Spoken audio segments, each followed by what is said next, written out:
investors, and welcome back to Stocks to Watch. Today, we're turning our attention to a company that's rapidly evolving from historic explorer to a potentially strategic U.S. domestic producer of precious and critical minerals, Sidney Resources Corp. Sidney's work in Idaho's legendary Warning mining district continues to generate buzz, with breakthrough assay results, rare earth element and platinum group metal potential, and aggressive land expansion that could really reshape its long-term value proposition. I'm very excited to welcome Sean-Rae Zalewski, President and CEO of Sidney Resources, along with Dan Hally, Chief Operating Officer. They're trading on the OTC under SDRC, and Sidney Resources really sits at the intersection of precious metals, critical mineral development, and sustainable mining innovation. This is an incredible company. I'm so excited to have both of you with us today. Sean-Rae and Dan, welcome. Thank you for Thank having you. us. Glad to be here. Absolutely. And I'm really excited for this conversation. You know, Sidney Resources has been active in the Warren Mining District for some time. So over the past year, what developments would you say at that project most meaningfully changed how management views its long-term potential? Well, some huge pieces that have really been, of enormous significance over the past year is really a better understanding of the metallurgy, making progress on separation and how that's achieved and really what's there, besides the gold, silver, all of the different platinum group metals, but also understanding the significance of the rare earth deposit that's held here. We've had some significant breakthroughs in rare earth concentration. We've been able to exceed 30% on our capacity to concentrate rare earths. So, just the understanding of the significance of how this deposit plays into national security and allowing the United States to have a domestic source for not only gold, silver, but platinum group, other critical minerals, including tungsten, and then our rare earth deposit. I think those are enormous developments for the group, for the company itself.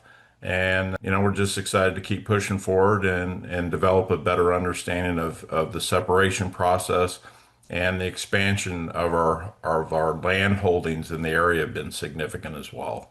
And tagging onto that, just the expansion of the claims has been so impactful for the region. Having Thomas Kaplan move in and claim over 4,000 staggered acres next to us in the North Rim, billionaire who's an incredible investor in the space, who's done commodity plays efficiently and incredibly profitably for the last 30 years plus, since the 90s. So he's been doing an incredible job, and him being a neighbor is just validation for what we've known and believed for years. So we welcome their company moving in.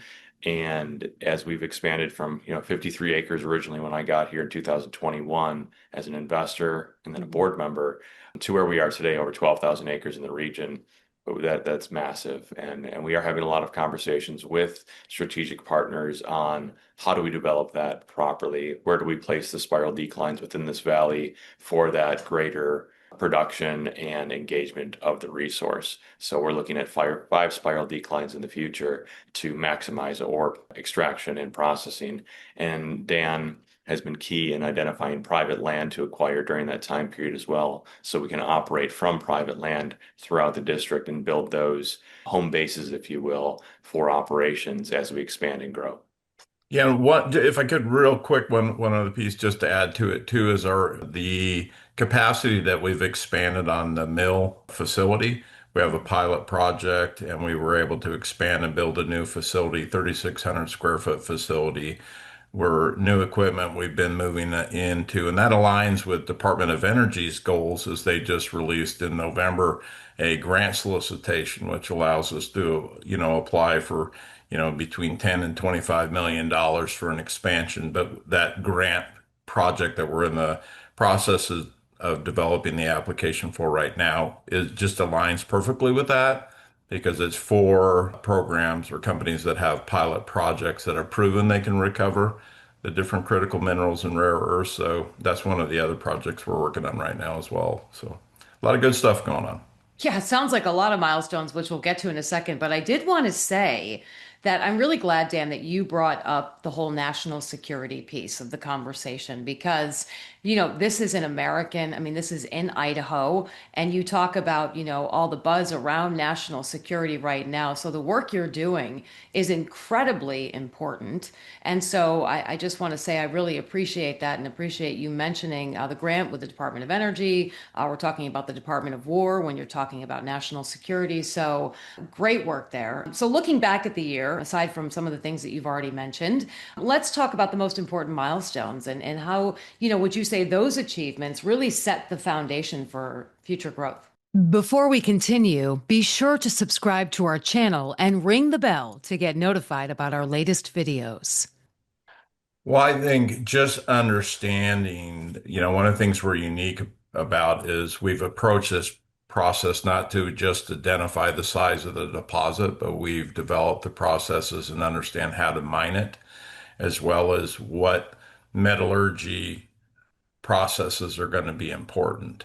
And I think that's really a huge a milestone for, a junior like we are. We're exploration and development. We're on the verge of moving into the production side of things. And when you look at how many mining companies there are, like one in 1,000 ever make that. And so I think that's just an enormous milestone for us to be positioned and then have the strategic foresight, which you don't always see in business anywhere, but is to understand how to acquire and how to secure the growth and the potential. Because now you have, you know, the size of this project, this is multi-generational, really, is what it's becoming. And putting together everything and having it in place to be production ready for DOE, Department of War, and to be able to provide those, everything from iridium. One of the things we've just been able to do is isolate iridium, rarest element on the earth and of enormous significance to national security. We're Mhm. the only source within the U.S. that would be able to supply that. So those are just some big pieces. So we were just Certainly. able to do that in the last 2 weeks, which is really great. We had the XRFs back from our initial buttons, and we do have a concurrent video that'll be coming out with a long form interview with our subcontractor, Western Frontier, and Dan having kind of a fireside chat for an hour talking about that development. But in addition to that, the other huge milestone is we met with a company in May and then had a follow-up flyout in June, and then Dan flew out with them in October for 2 days, following them from Utah to, I believe it was Montana, correct, Dan? Yeah, yeah. For several days with their executive team. And we were tasked with creating a concentrate in those rare earths that was to their standards. So gravity over 30%, right? So that's a difficult aspect to do. We were able to get higher with chemical separation as well. So gravity and chemicals got to over 50%. But for their current licensing and permitting for what they do for their facility, so we were able to achieve that. And one of the things that a lot of people on the street don't necessarily understand about mining, it's not we have this and then tomorrow you go. You have this, and there's a lot of tests to make sure that this is repeatable, redundant, and exactly what can be done. Because rare earth concentrates are radioactive. So there's a lot that goes into making sure they're shipped properly, that the supply chain is going to be consistent and congruent with their needs, and we can get those rare earths to the levels they want, which we did supply and we did ship out. So we're looking through that process with that other company. And that's a huge milestone to create a product from raw rock into a concentrate is huge milestones. We have our other concentrate, which is polymetallic, and we're sorting that with various labs to make sure we can work on that metallurgy and other partners as well. But we're a very busy company doing a lot, and those are huge milestones to understand that this is a very complicated process. And we don't just have one iron in the fire saying that we think we might have gold. We know there's a lot of gold in the valley. We know there's a lot of silver in the valley. And silver, in my, estimation of where things are going with its usage in batteries and other things like that, will continue to skyrocket, right? So Samsung's new technology is incredible, and we hope to be a wonderful supplier on that side in the future too. So a lot to look forward to. Yeah, you have been busy, I guess. And Sean-Rae, you mentioned this video. So for investors, where can they go to watch this fireside chat with Dan? So it just got done being processed on the side for the uploading Mhm. this morning, actually. So that'll go over to our media teams, and they'll put our logos on it and make sure that, while it is long, it's not too long, and maybe highlight a few of those little clips out of it. So we anticipate that by hopefully at the end of the week that'll be out. So after Christmas, Okay, great. and that'll be a great story to help people understand where we are, where we're going, and in addition to conversations like this. And we appreciate you reaching out and having this conversation as a year end as well. Yeah, and really, it sounds like an incredible educational component and opportunity here as well to Absolutely. learn, to understand not only about your company, but also, as Dan has mentioned, the national security, what you've been doing, the milestones, and how it all works. So I'm excited to watch that. So let's talk about the company's strategic positioning as we head into 2026, particularly in terms of asset focus and capital discipline and perhaps execution priorities. Execution priority has been and will continue to be moved towards production. Revenue is the driver that we will be judged on, no matter what. We can expand, we can grow. We were challenged on our patent this year for our laser technology, which is also incredible. We have a Mm. utility patent on a laser technology to break rock. We successfully were able to do that with Colorado School of Mines in partnership there. And that was challenged at its patent in the patent office, and our patent attorney and team did a great job defending it, and it was maintained. So that's wonderful. Our president of the company has continued to reach out to various other opportunities for that because it is an efficiency aspect of mining, right? So it uses less water, there's less engagement of things like that. There's Mhm. off-world potential for asteroid mining, moon mining, things like that. I just was reached out to by a Far East government this last week while I was traveling. I have a call scheduled when they get back to me on when we're going to talk about that. So, Raytheon Canada has had conversations with us regarding that. And it's all about, how do we incorporate that? Does that become a spin-off of the company? Do we sell that outright? What is the Mm. best path for that technology? And then what is the best path for us, right? Moving forward, do we start just utilizing some easy techniques to get just gold out next year?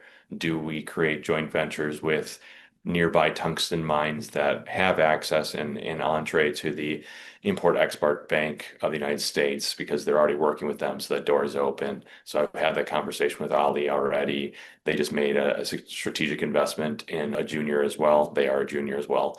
And they're working on their various partnerships. So those dialogues are open. We're always working. We're always working on probably 15 different paths at all times. And we do want to be uplisting. That's the total goal, right?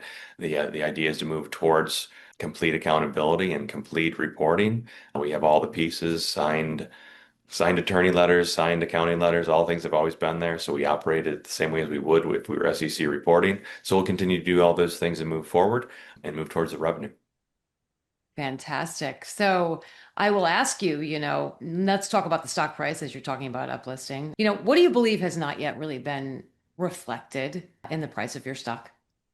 Sure. I think it's the total understanding of the massive size of our asset. So just in the base, one claim that we started with, right? That 53 acres, 9,000 feet of one vein in the Little Giant. We have an inferred reserve report from Steve Dobson, and that goes over the just gold and silver. And then the valuation with the inflation of metal prices, which should continue with US dollar supply being inflated over the last 20 years as well, and commodities have not caught up to that. Um, that is about 11 billion and change in just that one vein. In Wow. the 4,000 acres in Warren that we controlled before most recent expansion, and those 22 veins, we know that that depth goes to at least 800 feet. Dr. Marissa Acosta of the University of Alaska Fairbanks was out and believes that floor is likely 3,000 feet. So we know that these veins get wider at depth, and the numbers become astronomical, right? They're just huge, into the hundreds of billions, if not trillions, of assets under control of our company at this point. And then layer on the fact that we have rare earths that we've been able to concentrate that is not reflected in our price today. Obviously, the street wants to see offtakes. They want to see that partnership with that other company, and I understand that. Mhm. And then the other side of it is we have all these platinum group metals. The polymetallic nature of this ore means that's going to take time to get all that separated. But, we always go back to Warren Buffett, bird in hand, two in the bush. Well, we know time value of money. If I have 36 in the bush and I have one in my hand, 36 is going to be a lot more valuable for a long time. So doing it right is going to be the right path no matter what.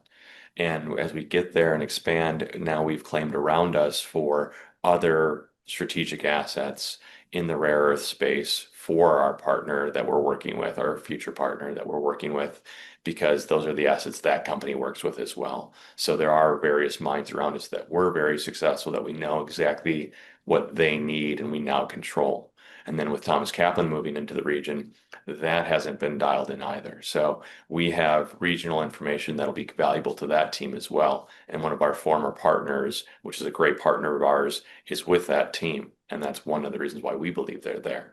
So those other partnerships with companies like American Antimony, XTPT, Bright Rock Gold Corporation, Tungsten, things like that will continue to grow and we'll continue to work towards a mutual collaborative benefit because we can all learn and grow together.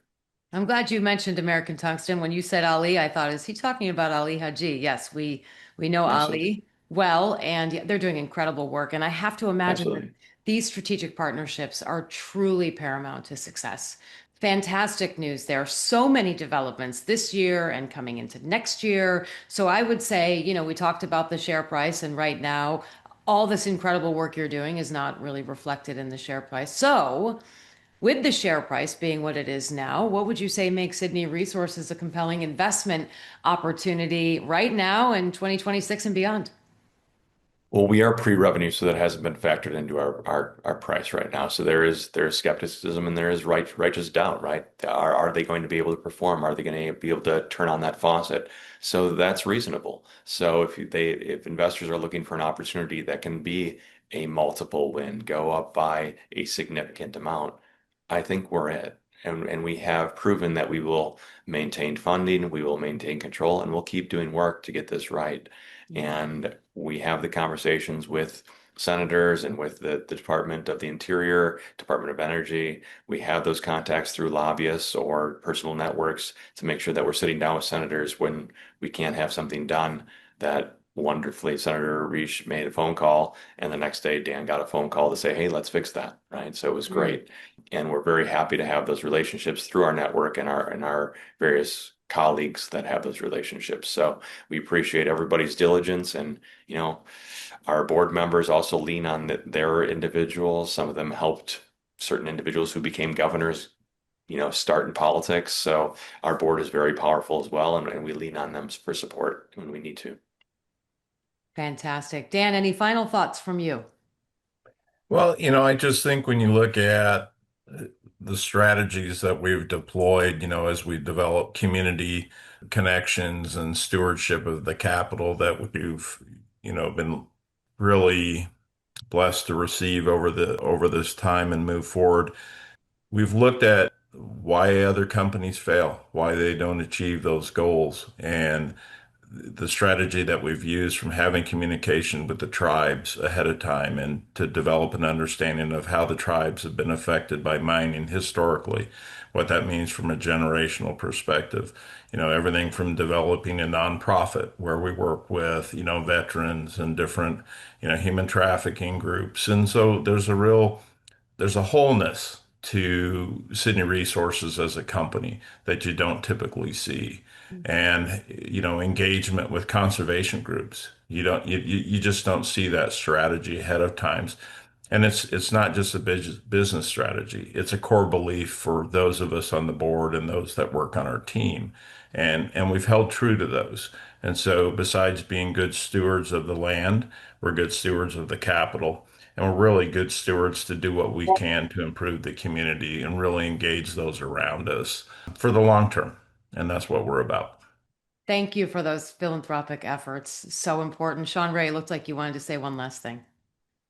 Thank you very much. It's wonderful. Thank you and appreciate you having us on once again. Thank you. Absolutely. Yes, yes. Sean-Rae Zalewski, President and CEO of Sidney Resources, and Dan Hally, Chief Operating Officer. Thank you both for sharing your insights on your strategy and successes, philanthropy, and vision for the future. It's clear that Sidney Resources Investors is not just advancing claims, it's advancing a multi-mineral opportunity at a time when the United States is sourcing critical and precious metals. Increasingly important work here. So, for viewers watching and tracking growth metals and critical supply chains, the ticker to remember is Sidney Resources Corp, trading on the OTC as SDRC. Gentlemen, thank you both for joining us here on Stocks to Watch. Thank you. Thank you, Ashley.